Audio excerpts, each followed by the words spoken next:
रोजाना यूपी चुनाव का अपडेट जानने के लिए क्लीन न्यूज यूपी को सब्सक्राइब करना बिल्कुल ना भूलें। तो चलिए जानते हैं आज की 10 बड़ी खबरों को।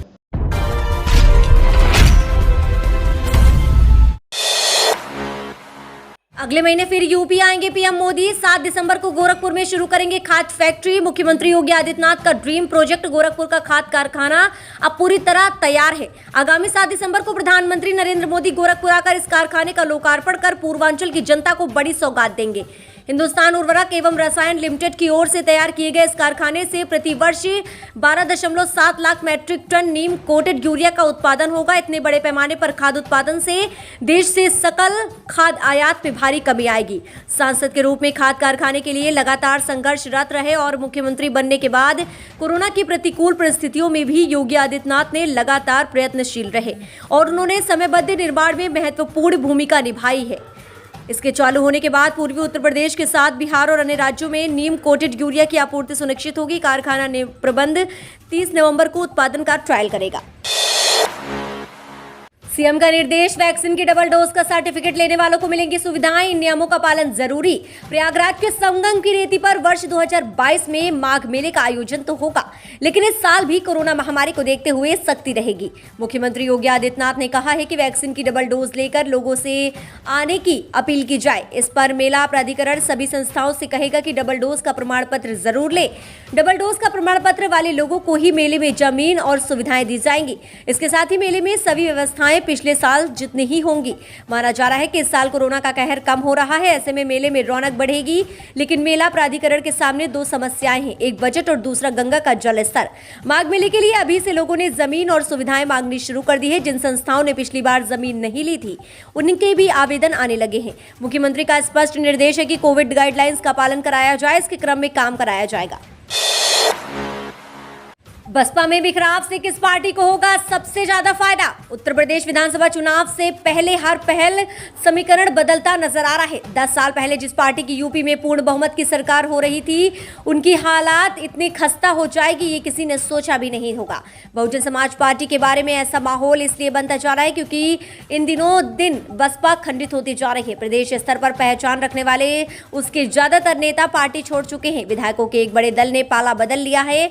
चुनाव करीब है, ऐसे में टूटती बसपा की ओर सभी पार्टियां तिकोनी नजरों से देख रही हैं। अब बड़ा सवाल ये खड़ा हो जाता है कि बसपा के टूटने से किस पार्टी को सबसे ज्यादा फायदा होगा, सपा या भाजपा को? बसपा के बारे में कहा जाता है कि उसका कोर वोट बैंक कमोबेश अभी भी उससे जुड़ा हुआ है, लेकिन ये पूरा सच नहीं है। बसपा का कोर वोट बैंक भी दरक चुका है।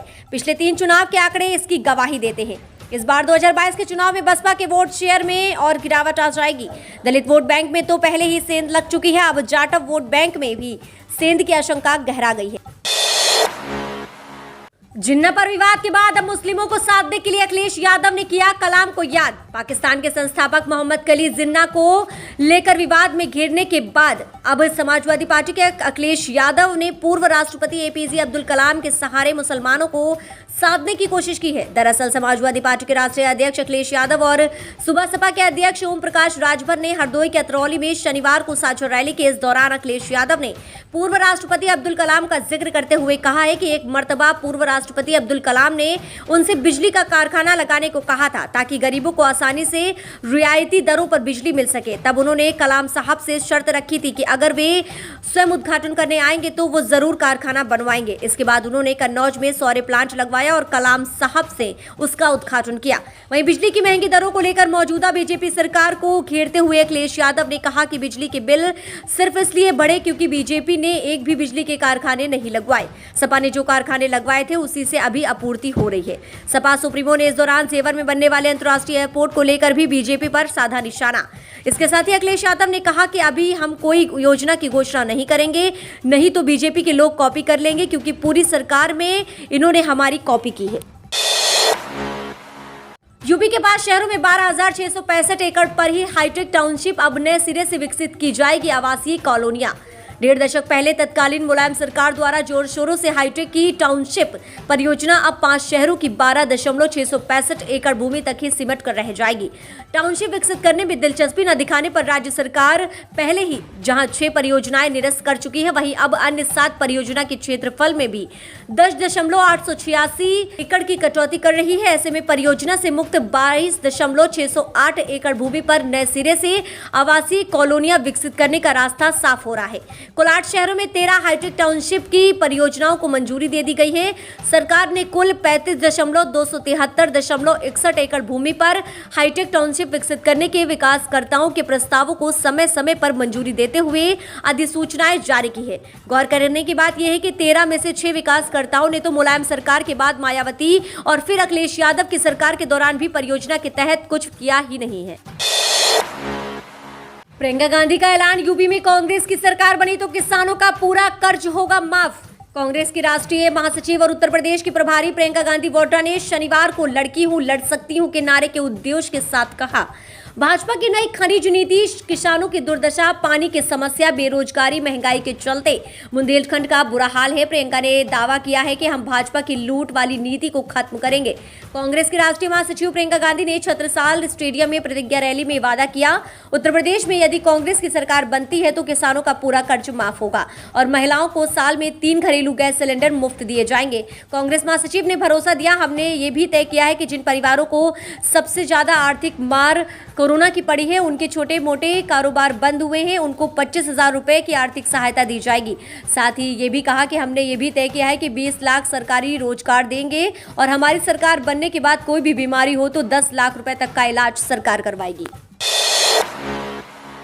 सपा कांग्रेस ने भड़काया दंगा खेल, जाति की राजनीति, योगी आदित्यनाथ। उत्तर प्रदेश के मुख्यमंत्री योगी आदित्यनाथ ने विपक्षी दलों पर तीखा हमला करते हुए लोगों से अपने वादों के लिए नहीं गिरने का आह्वान किया, क्योंकि वे अपने बयान बदलते रहते हैं। उन्होंने दावा किया कि राज्य में भाजपा के सत्ता में आने के बाद कोई दंगा, किसान आत्महत्या या भूख से मौत नहीं हुई थी।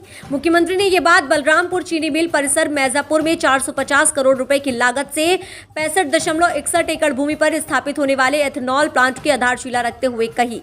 उन्होंने कहा कि राज्य के विकास के लिए इसी तरह के काम पहले भी किए जा सकते थे। उन्होंने कहा, कांग्रेस को किसने रोका था? बबुआ और बुआ अखिलेश यादव और मायावती को किसने रोका था? उन्हें काम करने का पूरा मौका मिला था। इसी बीच समाजवादी पार्टी के अध्यक्ष अखिलेश यादव ने लखनऊ में एक रैली को संबोधित करते हुए कहा कि पार्टी की रैलियां भी भीड़ इसी बात का प्रमाण है कि आगामी चुनाव में भाजपा को राज्य से उखाड़ फेंका जाएगा। हर वर्ग उनसे तंग आ चुका है। किसी और पार्टी ने लोगों को इतनी तकलीफ नहीं दी जितनी बीजेपी ने दी है। ये पश्चिम बंगाल की मुख्यमंत्री ममता बनर्जी ने द्वारा कहा गया है कि वह उत्तर प्रदेश में अगले साल होने वाले विधानसभा चुनावों के लिए समाजवादी पार्टी के प्रमुख अखिलेश यादव को मदद के लिए तैयार है। केंद्रीय गृह मंत्री अमित शाह और मुख्यमंत्री योगी 2 दिसंबर को सहारनपुर में स्टेट यूनिवर्सिटी का करेंगे शिलान्यास। केंद्रीय गृह मंत्री अमित शाह और मुख्यमंत्री योगी आदित्यनाथ 2 दिसंबर को सहारनपुर में स्टेट यूनिवर्सिटी का शिलान्यास करेंगे। कार्यक्रम प्रस्तावित यूनिवर्सिटी के परिसर पूर्वारका में ही होगा। व्यवस्थाओं को अंतिम रूप देने के लिए प्रदेश के उच्च शिक्षा के प्रमुख सचिव सुभाष चंद्र को नोडल अफसर बनाया गया है। डीएम अखिलेश सिंह ने बताया है कि लखनऊ से संकेत मिले हैं कि सहारनपुर में बनने वाली मां शंकुंभरी देवी स्टेट यूनिवर्सिटी का शिलान्यास 2 दिसंबर को होगा। इसमें गृह मंत्री अमित शाह और मुख्यमंत्री योगी आदित्यनाथ भाग लेंगे। इस दौरान पूर्वारका में ही दोनों नेता एक जनसभा को भी संबोधित करेंगे। अमित शाह और योगी के आने के संकेत मिलते ही प्रशासन और शिक्षा विभाग एकाएक सक्रिय हो गया है। डीएम ने व्यवस्थाओं को लेकर अफसरों को निर्देश देते हुए हेलीपैड आदि की व्यवस्था के लिए पीडब्ल्यूडी के अफसरों ने भी कवायद तेज कर दी है। भाजपा पदाधिकारियों के द्वारा भी तैयारियां शुरू कर दी गई हैं। भाजपा का बढ़ेगा कुनबा, कांग्रेस के 2, सपा सरकार के 1 मंत्री समेत 12 दूसरे दलों के नेता बीजेपी में होंगे शामिल।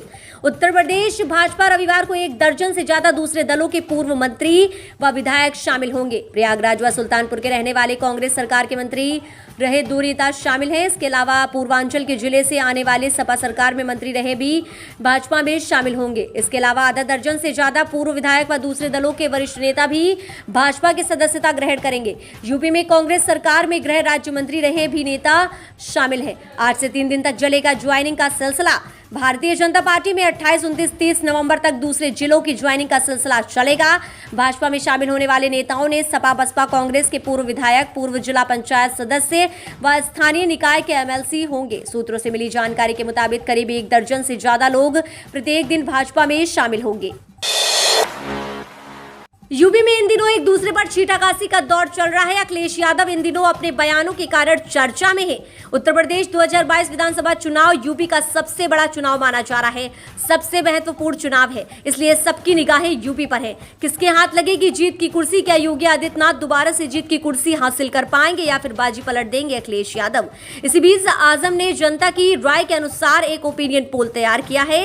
अब की बार जनता किसे अपना मुख्यमंत्री के रूप में देखना चाहती है? ये आंकड़े हमने मीडिया रिपोर्ट्स के अनुसार तैयार किए हैं। जनता की राय के अनुसार हम जानना चाहते हैं कि जनता किसे अपना मुख्यमंत्री बनाना चाहती है। सबसे पहले यहां पर बात कर लेते हैं बीजेपी की। तो बीजेपी को यहां पर सबसे ज्यादा सीटें मिल रही हैं। बीजेपी को मिल रही हैं यहां पर 244 से 254 विधानसभा सीटें। वहीं समाजवादी पार्टी की बात कर लेते हैं तो समाजवादी पार्टी के खाते में आ रही हैं 100 से 110 विधानसभा सीटें। वहीं बहुजन समाज पार्टी को यहां पर मिल रही हैं 28 से 29 सीटें। कांग्रेस के हिस्से में आ रही हैं यहां पर 6 से 7 सीटें। वहीं अन्य को मिल रही है 203 सीटें।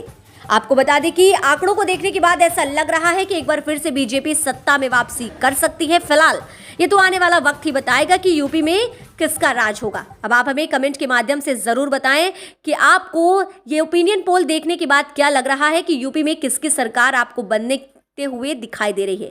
आपकी राय हमारे लिए बेहद जरूरी है।